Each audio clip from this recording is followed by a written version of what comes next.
Agent Romanoff. You miss me? Oh yeah, Charles, we got ourselves an X-Men fan. Captain. Your Highness. Captain, big fan, Spider-Man.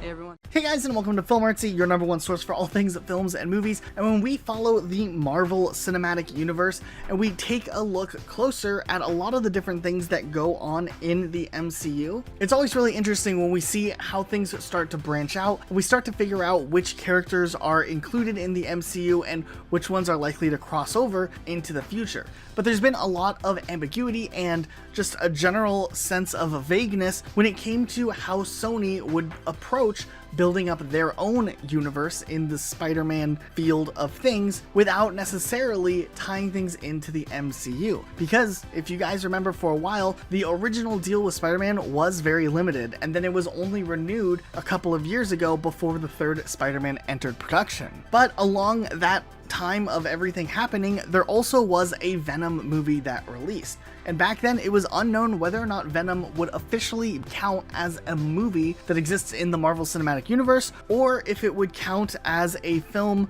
that was a part of a Spider-Man universe that wasn't officially tied to the Marvel Cinematic Universe. It's been something in question for quite some time, but it seems like with Marvel and Disney kind of working together to make Spider-Man continue to exist in the MCU, maybe Marvel was more willing to let some of Sony's projects enter the fold as well. We don't know too many details, however, it is very heavily implied from the Morbius trailer that this film, which also exists in Sony's Spider-Man universe, does possibly take place in the same timeline with Tom Holland's Spider-Man, so this could actually be a Marvel Cinematic Universe movie happening as well, but it still left a big question mark on Venom, and whether or not Venom did in fact count as a Marvel Cinematic Universe movie, or if it was just kind of closed off in its own facet of the universe. However, with Venom possibly being on the cusp of entering the Marvel Cinematic Universe, we may be entering a brand new realm where some storylines that are introduced surrounding Venom could have massive implications for the rest of the Marvel Cinematic Universe. We wanted to give a quick reminder, we do have a really awesome Instagram page that updates you guys on everything happening Marvel immediately. So if you guys want to follow us on Instagram, check it out, link in the description. There's also a ton of really awesome memes and other things that are posted on there,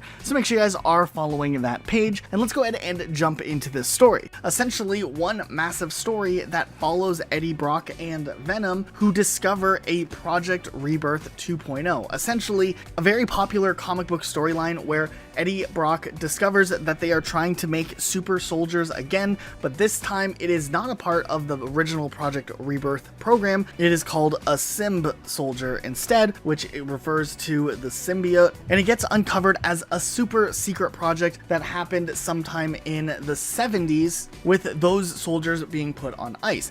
Now, similarly, if we look at the most recent episode of The Falcon and Winter Soldier, we do see Bucky and Sam meet up with the other super soldier that was essentially also made during the 50s and whatnot, which kind of expanded the Marvel Cinematic Universe even further, acknowledging that Steve Rogers wasn't the only super soldier that ever existed, and the door is open for more possibilities. Now, in the comic book series, a character known as Null stands as the main villain who is over all of the symbiotes. And before going into some crazy rabbit hole, there is a weapon known as the Necrosword, which is made by this character Null, who is typically wielded by another villain called Gorr, who is set to appear in Thor: Love and Thunder. It gets very confusing and very down the rabbit hole very quickly, but we've seen how fast Marvel will act in beginning to introduce storylines and different things and try to connect them all together.